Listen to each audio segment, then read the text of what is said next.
There we go. Way smaller, way more visible. And if it's not clear, you can actually, like, obviously we've got some huge fucking Z fighting issue here. And that's because I know it's because I didn't bother. It's because I'm being, like, this is like a naive approach of having this happen. Like, obviously you don't need 15 cubes from here to here to make this line.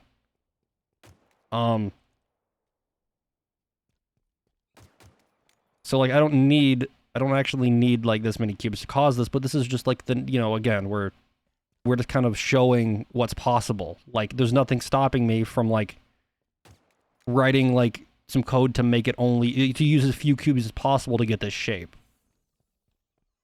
I mean, that would be more difficult, but, this is just kind of showing what's actually possible. Technically, there's nothing stopping you from scaling these up, like scaling these wide. Like, take these and scale them wide and turn this into a racetrack. That's kind of the idea with it. Obviously, you have some problems here with these angles here, but, like, you gotta, like, have these rotated so a mongoose or some car or some vehicle can actually, like, drive over it, but it works. There's some problems, like I said, here, and, like, the Z fighting and using way too many objects. Like, if we go into Forge here and we look at the folder and we scroll down, we're at 479 cubes to make just this, which is absurd. Like, holy, it's insane. If we go look at the budget, it's like 5% static budget here, at least in this. So, and if you didn't believe me that it was, that it's not coming from Blender, if we go back and we actually open Blender, go to one of the 200 tabs I have open, and we ignore this line, and we look here, let's go top view and look.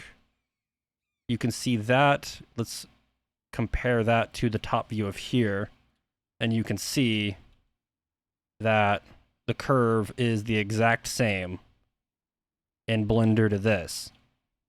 So basically, I just put a bunch of cubes, or just technically all you need to do is put a bunch of points along the line. These cubes are actually just for visuals. This is just kind of show you what it's going to look like.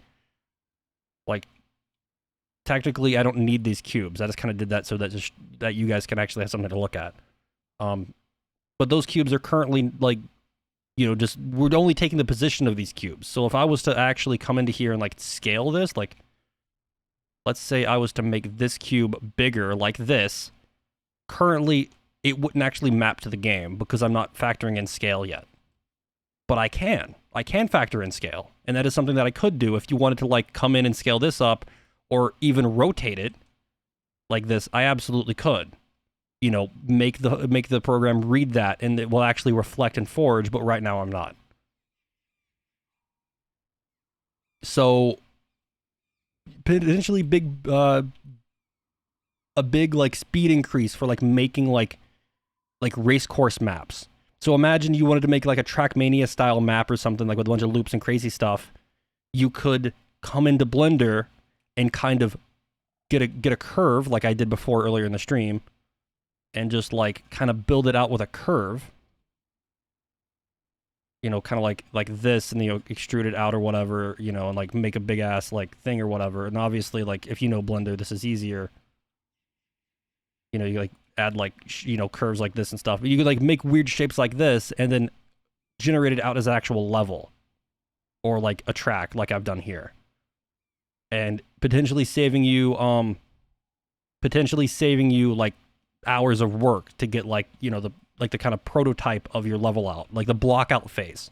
Obviously, you probably want to do some of the stuff by hand in here in Forge just to, like, see what it looks like, but this could potentially save hours of time.